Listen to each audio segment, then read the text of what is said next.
ఇక్కడ కనిపిస్తుంది కదా, ఈ ఫిష్ పేరు పఫర్ ఫిష్. ఇందులో టెట్రాడోటాక్సిన్ అనే ఒక విషం ఉంది. ఒకవేళ ఈ పఫర్ ఫిష్ కానీ మనల్ని కరిస్తే ఏమవుతుందో తెలుసా? మన నరాల్లోకి ఆ విషం వెళ్తుంది, మన బాడీని ప్యారలైజ్ చేస్తుంది. ఒక రకంగా మనకు పక్షవాతం వచ్చేస్తుంది. ఆ తర్వాత ఊపిరి తీసుకోవడమే కష్టమైపోతుంది. చివరికి మనం చనిపోతాం. అటువంటి విషపూరితమైన పఫర్ ఫిష్ ని జపాన్ లో లొట్టలేసుకొని తింటున్నారు. విషయానికి వస్తే ఈ పఫర్ ఫిష్ లోని టెట్రాడోటాక్సిన్ అనే విషపూరితమైన పార్ట్ వరకు కొంతమంది ప్రొఫెషనల్ చెఫ్స్ చేత ఆ పార్ట్ వరకు తీయించేసి మిగతా పఫర్ ఫిష్ యొక్క ఫ్లెష్ అనేది ఫూగు అనే ఒక పేరు మీద ఇది అమ్ముతూ ఉంటారు, దాన్ని తింటారు. అంతేకాక ఇది తింటా వాళ్ళు ఎంతో థ్రిల్ అవుతారట, మేము ఎంతో విషపూరితమైన పఫర్ ఫిష్ ని తింటున్నాము అని. అంతేకాకుండా ఈ టెట్రాడోటాక్సిన్ కి అసలు విరుగుడు కూడా లేదు. అయినప్పటికీ వాళ్ళు ధైర్యానికి మెచ్చుకోవాలి. వరల్డ్ వార్ 1 టైంలో హంగేరియన్ సోల్జర్ అయిన పాల్ కీర్న్ అనే ఒక అతనికి రష్యన్స్ షూట్ చేయడం వల్ల తల్లో బుల్లెట్ ఇరుక్కుంది. ఎలాగోలా డాక్టర్స్ ఆపరేషన్ చేసి ఆ బుల్లెట్ ని అయితే తీసేశారు పాల్ కీర్న్ తల్లో నుంచి. కానీ అప్పటి నుంచి కూడా పాల్ కీర్న్ నిద్రపోలేదు. నిద్రపోవాలనుకున్నా అతనికి నిద్ర పట్టేది కాదు. 1955 అంటే తను చనిపోయేంత వరకు కూడా, అంటే 40 ఏళ్ళు అనమాట ఇన్సిడెంట్ జరిగి అతను చనిపోయే పీరియడ్. అప్పటి దాకా కూడా అతను నిద్రపోలేదు.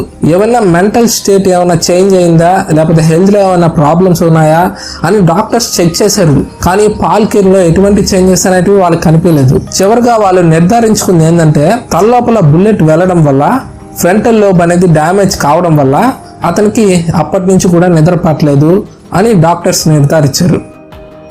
1971 నుంచి ఇప్పటి వరకు కూడా చేసిన పరిశోధనలో తేలింది ఏంటంటే ఏదైనా ఏరోప్లేన్ అనేది డ్యామేజ్ అయినప్పుడు ఫ్రంట్ లో కూర్చున్న వాళ్ళకన్నా కూడా బ్యాక్ సైడ్ కూర్చున్న వాళ్ళు చాలా ఈజీగా ఎస్కేప్ అవ్వగలరు. వాళ్ళకి ఎటువంటి డ్యామేజెస్ అనేటివి కూడా జరగవు. ఫ్రంట్ లో కూర్చున్న వాళ్ళకి చాలా డ్యామేజెస్ అనేటివి జరగవచ్చు.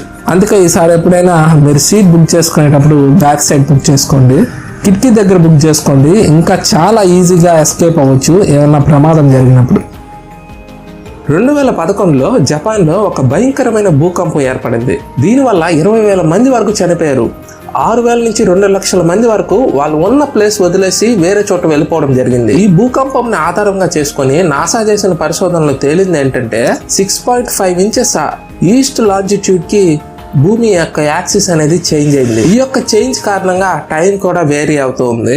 కానీ స్పేస్ లో ఎర్త్ ఉన్న పొజిషన్ యొక్క రొటేషన్ మీద ఎటువంటి చేంజ్ అనేది ఏర్పడలేదు. ఇప్పుడైతే వచ్చే స్మార్ట్ ఫోన్స్లో ప్రతి ఫోన్లో కెమెరా అయితే ఉంటుంది. ఇప్పుడు నేను దీని గురించి ఎందుకు చెప్తున్నానంటే ఫోటోగ్రఫీ అనే ఒక పదం యూజ్ చేస్తాం మనం ఫోటో తీసేటప్పుడు. ఈ పదాన్ని గ్రీక్ పదం నుంచి తీసుకున్నారు. ఫోస్ అంటే ఒక లైట్ అని, గ్రఫీ అంటే డ్రాయింగ్ ఆర్ రైటింగ్ అని అంటారు. అలా ఫోటోగ్రఫీ అంటే డ్రాయింగ్ విత్ లైట్ అని అర్థం. మనం రొయ్యలను కానీ గమనిస్తే కడుపు, గుండె, జీర్ణ వ్యవస్థ, టెస్టికల్స్ ఇవన్నీ కూడా తల దగ్గరే ఉంటాయి. అటువంటి స్ట్రక్చర్తో అవి పుట్టాయి. ఎర్త్ యొక్క రొటేషనల్ స్పీడ్ రోజుకి 24 గంటలు ఉంటుంది. ఒకవేళ ఎర్త్కి పక్కన మూన్ కానీ లేకపోయి ఉంటే ఎర్త్ యొక్క రొటేషనల్ స్పీడ్ 6 గంటలు ఉంటుంది రోజుకి. అంటే అంత స్పీడ్ని తిరుగుతుంది అనమాట. మూన్ అనేది ఎర్త్ యొక్క స్పీడ్ ని కంట్రోల్ చేస్తుంది. అలా భూమి తన చుట్టూ తను తిరగడానికి రోజుకి 24 గంటలు పట్టేటట్టుగా మూన్ చేస్తుంది. ఈ యొక్క ప్రక్రియనే టైడల్ ఎఫెక్ట్ అని అంటారు. అదే ఒకవేళ చంద్రుడు కానీ భూమి పక్కన కానీ లేకపోయి ఉంటే మన ఎర్త్ యొక్క రొటేషనల్ స్పీడ్ రోజుకి 6 గంటలు ఉండేది.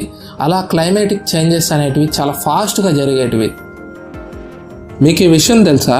మన బాడీలో అత్యంత ఎక్కువసేపు పనిచేసే కండరం ఏందో తెలుసా? అది మన గుండె.